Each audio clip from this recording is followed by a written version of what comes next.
Hey, it's Maryanne. Welcome to another episode of The Influential Nonprofit. The other night I went to karaoke and I was scared, and I want to tell you about it. And I want to tell you how the lessons I learned you can translate into making you a better fundraiser. Now, I want to paint the picture because you're probably listening to this after the holidays, but this happened during the holidays. Just to set the context, I wanted to sing Kelly Clarkson, Underneath the Tree. Never sang it before, really love the song. I'm awesome in my car. I just want to say, total concert jam in my car. And it was December. I was feeling festive, and I had these really cute like Christmas jeans on that I got on Amazon that are adorable that I'm wearing the crap out of the whole month. I got my little red scarf on. I'm feeling super kicky, and I really want to sing the song, but I am nervous because I'm gonna mess it up because it is a little bit of a hard song for me to sing. Not a lot, but a little. And anytime you sing something new, you want to be impressive. You just want to be impressive all the time, right? You don't want to embarrass yourself. And I did not sing it my first turn. I did not sing it my second turn. Before my second and third turn, I'm going to sound like my mother when I say this, a nice young man, he was probably 30, sang Mele Kalikimaka, the old Andrew Sisters song, Merry Christmas in Hawaii. And I was like, okay, that's a banger. I'm loving where this night is going. This is my inspiration. Maryanne, sing the song, sing the song, sing the song.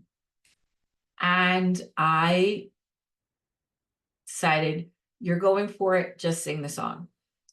And I put it in and I sang the song, and it came out pretty well. Like, I was pretty happy with how it went, and I was relieved and a little surprised. And I'm like, wow, wonder why that took so much.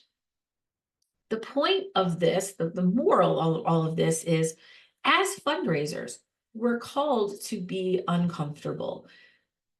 Making friends with discomfort and putting yourselves in situations where you are uncomfortable can broaden your range of comfort, right? So the more uncomfortable you can make yourself, the more comfortable you can be in different situations. And when I get comfortable with being uncomfortable, right, we can be a much more powerful leader and fundraiser. Because what is fundraising? It's about taking risks. It's about asking for what you want. It's about maybe trying something new. It's doing it when it scares you. It's facing possible rejection. All of those things that I faced at the karaoke mic, you face in front of a prospect. And the more that you can see that there's opportunities in your life everywhere you are to learn and to grow, even if it looks like something as meaningless as karaoke. One of my coaches told me everything's a mirror if you're willing to look at it that way. Like, everything around you is a lesson if you're willing to see it. And I feel like that's one of the reasons why I really love making content and make good content, is because I do see everything in my life as a lesson, and it can turn it into a lesson that has a broader meaning. When I turned 50, I have a philosophy. It's called Ep.180. I'm not going to swear because I'm being polite, but you know the word, fudge it, I'm 50. We'll just say that. And especially women, when we turn 50, we're like, okay, fudge it, I'll do it. And I did burlesque. I did burlesque 1, burlesque 2, and burlesque 3. I did it for about 9 months, and I really loved it. The only reason I didn't keep on is the person that ran the studio moved out of town, and it kind of like went through this big shift, and I just lost my fire. But my last was going to be to do a solo. And I loved every minute of it. But again, it wasn't about burlesque. It was about the lessons that it taught me about taking up space, being confident, loving yourself for who you are, full self-expression, letting go, all of these things that have served me so well in so many other aspects of my life that you can transfer that energy to. It's like, if I can do that, I can do anything, right? So this is why I'm going to talk to you about the lessons that I've learned in being uncomfortable and learning to love the idea of discomfort. Because again, what can that do for you? That can make you more confident. That can make you more productive. That can help you ask for the bigger things that you may be afraid to ask for right now. That can help you call somebody you've been afraid to call. Whatever it is that you're in resistance to, I'm going to teach you 6. There may be 7 by the time this is done. 6. 6 ways to become more confident in everything you do, as lessons learned by me in front of the karaoke mic. Okay, first is, and you know I'm going to say this because I say it all the time, release the outcome. What does it mean to release the outcome? Let go of the result. Whatever will be, will be. If I'm not willing to release the outcome, I'm not going to be willing to stand up and try to sing something I don't know. If I'm not willing to, if I am tied to an outcome, if I am tied to like, I have to sing this well, or I'm, or my life is over or whatever, I have to sing this well, I'm never coming back, or I have to get this ask right, or I'm, or I'm gonna like, lose my job, or the board will get mad, or, whatever shame spiral you can create around you. If we're tied to the outcome, and we're tied to the outcome, we're acting on fear, and we act on fear, we create more fear. When we release the outcomes of whatever will be, we're acting from promise and possibility. And I'm going to tell you, this one shift has changed everything in my life. If there's one lesson you could learn from me to really integrate like into your full being, is release the outcome. Let go of the result. What will be, will be. This is, I think, you get bonus points if you can do it with your kids. That's kind of the Olympics, but you certainly can start small and release a karaoke number, or release, getting up and dancing in front of people, or whatever it is that freaks you out. Once we let go of the result, we're open to whatever will happen. Let me just say one more thing about fundraising. When we are tied to the outcome, we sometimes miss the best opportunities, because let's say you're meeting with someone and you want them as a sponsor for an event, and maybe that's not the right fit for them, but there's so many other ways you two could form a partnership and form a relationship, but you're not looking at that because they're not interested in the sponsorship. You're really limiting your ability to connect with people. So the broader we can be, right, and more open we can be, the more likely we are to build really strong relationships. Sometimes things come to you in ways that are very unexpected. That doesn't mean they're not valuable. Okay, number 2. My friend Sonia Sala taught me this, and I love this lesson, and I want to teach it to you. Permission to be bad, to be good. Permission to be good, to be great. You have to be able, no, I don't say that. I don't like that word. You can choose to allow yourself to be bad at something. You can give yourself permission to not be great at something.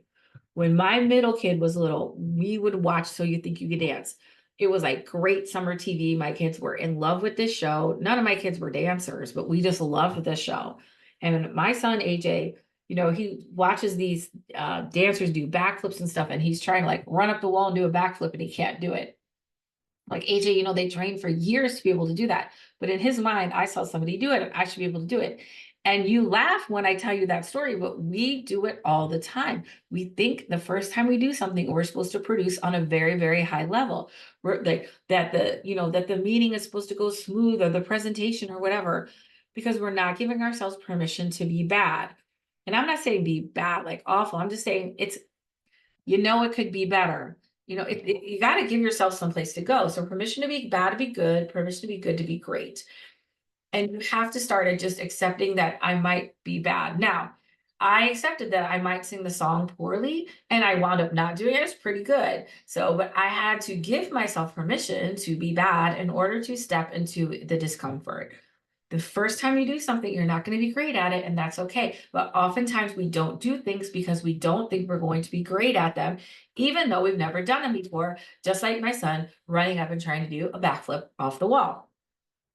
Okay, now, number 3 is we want to separate facts versus feelings. Okay, a lot of times we get into our feelings and we lose sight of the true facts. The true fact of my situation is this was the Mac on a Friday night. Not only was it a little St. Louis City South Side, somewhat of a dive, not too much of a dive bar, because that's where my heart is. The divier, the better. But just enough broken for me to make it interesting, and with they had there's firefighters graduation party, like no one was paying attention to karaoke. No one cared however I sang the song. So my feeling is what I did really mattered, but the fact was it didn't really. If I sang the song great or not, nothing would change, right? The fact is this was a very low risk thing.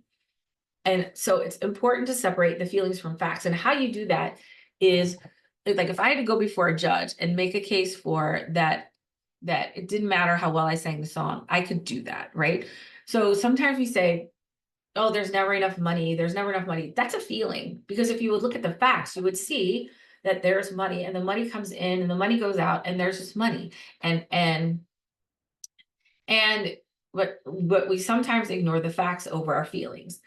So one of the ways that you can really learn to navigate discomfort is to say, okay, I'm feeling this, and the facts are, like, oh, I'm gonna say, this person just, oh, okay, like my spouse never supports me. Never, really, never. Okay, or can you go to the judge and say my partner never supports me? Well, he supported you that one time. Oh yeah, well, that was one time. Okay, how about this time? Oh, wait, yeah. Okay, hold on. Maybe they do really support me. There's a lot of stories that we tell ourselves, especially stories about the impact of something that's really just our subconscious trying to prepare us and keep us safe. And that's where those stories come from. So the feelings come from your subconscious, and your subconscious wanting you to stay safe and not take risks. Um, and that's because of guilt and shame, which I'm going to talk about in a minute. But just remember, separate facts from feelings. Quick review before we go forward. We're going to release the outcome. Number one, permission. Give yourself permission to be bad, so you can be good, so you can be great, and separate your facts and your feelings. Okay. Now, 4, honor the guilt and shame.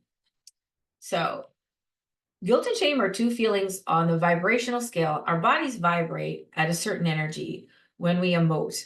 That's why sometimes you see a really positive person and you're almost drawn to them, like the gravitational pull or the tides or something. Like you're just flowing towards someone because you're like, I don't know who they are, what they got going, but I just want to be in their presence. And you have people who have like maybe they have more guilt and shame, and that you can feel it on them, and you can feel it in you. And it really pushes people away energetically. The lowest energetic we have is guilt, a shame, which is when we feel bad about who we are, and guilt is when we feel bad about what we do. So the lowest is actually shame, because that has to do with not what we do, but who we are, actually our identity. And we want to protect these feelings at all costs. And that's our subconscious. And that means your subconscious is healthy. And guilt and shame have a role in your life. They keep you humble, they keep you hungry. And we're never going to get rid of them, because this is how our bodies work. But we can also learn to manage it and learn to understand it's just part of the process.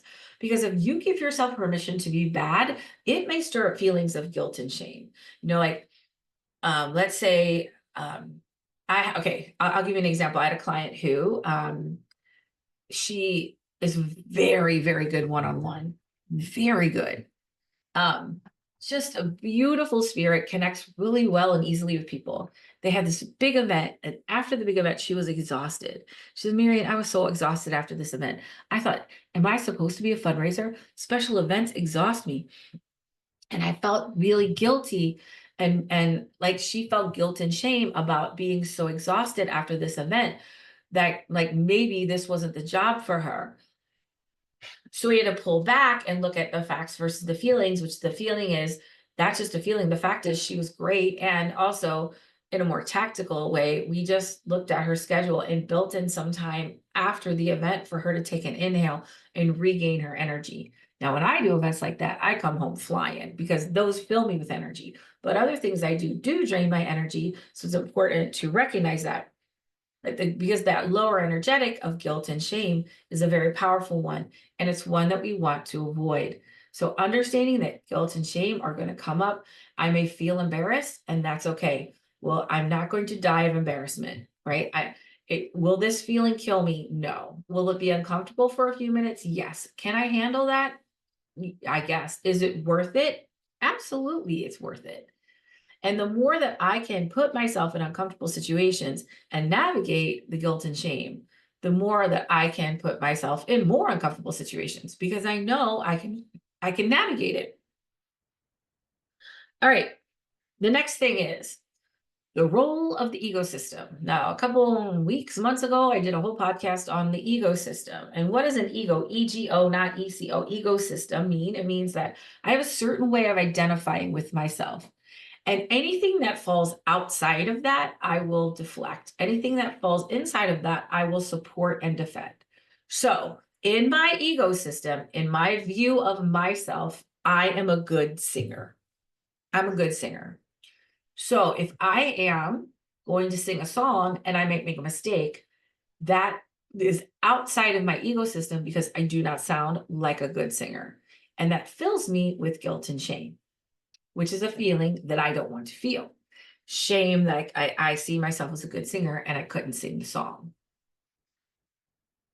When anything that falls outside of our ecosystem, we will deflect, we will push away. This is why it's hard for some folks to receive compliments, because it goes, if you feel like you aren't worthy and somebody gives you, you will deflect that 100%.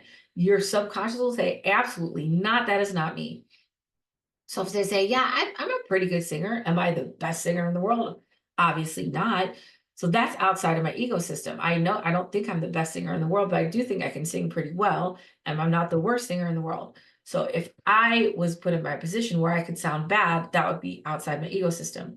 This is why sometimes board members struggle really hard to raise money, because they see themselves as smart and competent and capable, and you're going to put them in a situation where they don't feel any of those things, and they will deflect that situation. They will absolutely 100% not do it. First of all, they don't really understand what's going on, and second, the risk is too high, and it truly is about feelings of guilt and shame. That, I mean, this is what everything is tied to. When you can allow yourself to feel those feelings, everything in the world will change. So understand that things that this is, if they're doing something that falls outside your ecosystem, it will cause you to be uncomfortable. And that, just realizing that, and that's okay, because that's how we learn and that's how we grow. Discomfort means I'm growing. Discomfort means I'm stretching myself. Discomfort means I'm pushing myself. This is how we grow and evolve as people. If you're not uncomfortable, you're not growing. And I'm going to do another podcast about strategic plans. But one of the things I'm going to say is, if you're not comfortable, you're not growing. And because a lot of us create very safe plans that we know we can achieve because we want to pat ourselves on the back, and we're missing the bold, courageous, crazy stuff because we're afraid to fail. And we're afraid to fail because of the feelings of guilt and shame. But anybody that's done anything amazing in this world has taken some risks. Okay. And the last piece is gratitude. Before I get into gratitude, quick review of the steps. I'm going to release the outcome, let go of the result. 2, give myself permission to be bad at whatever I'm trying that's new. 3, understand the difference between facts and feelings. 4, understand that the role of guilt and shame, that it's just a feeling that I have, and it's a part of the bodily function, and it's not going to kill me. And it keeps me sane, and it keeps me humble, and it's good to have that. It just doesn't get to drive the bus, right? And then gratitude, and then understanding the ecosystem. If you're doing something new and it falls outside your ecosystem, that will make you uncomfortable. And our goal is to expand our ecosystem to create a broader view of ourselves so we can have a stronger identity. And okay, no, last is gratitude. And gratitude means being grateful for all of it, for every bit of it, for the good, the bad, the crappy times, the good times, the times I hit every note and the times I didn't. And that's hard. That can be sometimes hard for me, because in general, that falls outside my ecosystem. I sing this Fergie song called MILF Money, completely whiffed it the other night, and I was very upset. Now I'm hesitant to sing the song again because I don't want to mess it up again. Even though I nail it in the car every time, I don't know what, anyway, maybe somebody who can sing can tell me what I'm missing. But gratitude for everything that comes your way. Tony Robbins' quote is, life happens for you, not to you. So all of the things, the rejections, the failures, the discomfort, it's all there as a gift to you if you're willing to see it as such. Because without those rejections, without those failures, we don't grow, we don't stretch, we don't try new things. We don't become the confident leaders that we want, both in life and in fundraising.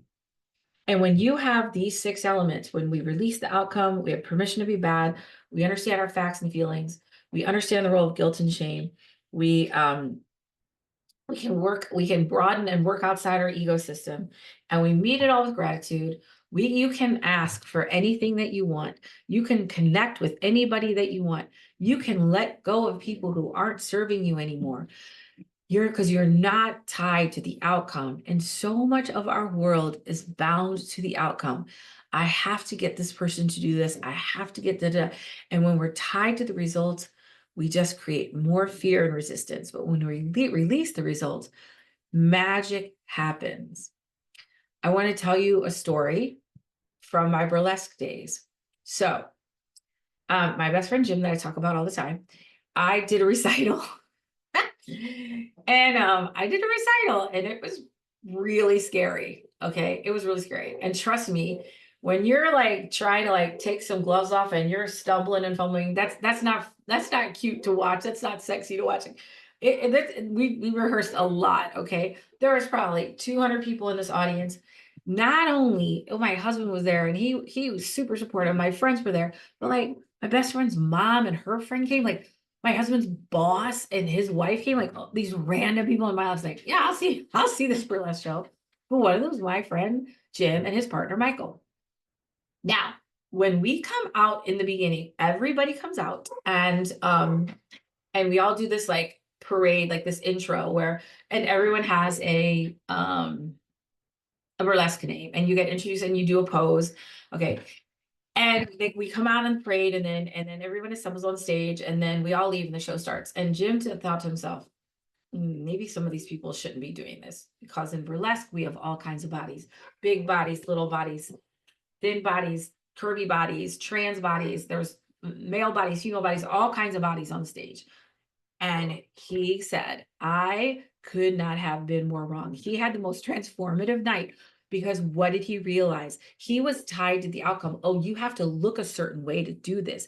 And if, but realizing that all of these people were there to release the outcome, permission to be bad, permission to like mess it up and just laugh along with it, permission to be like super vulnerable in your feelings, knowing the fact is it doesn't really matter.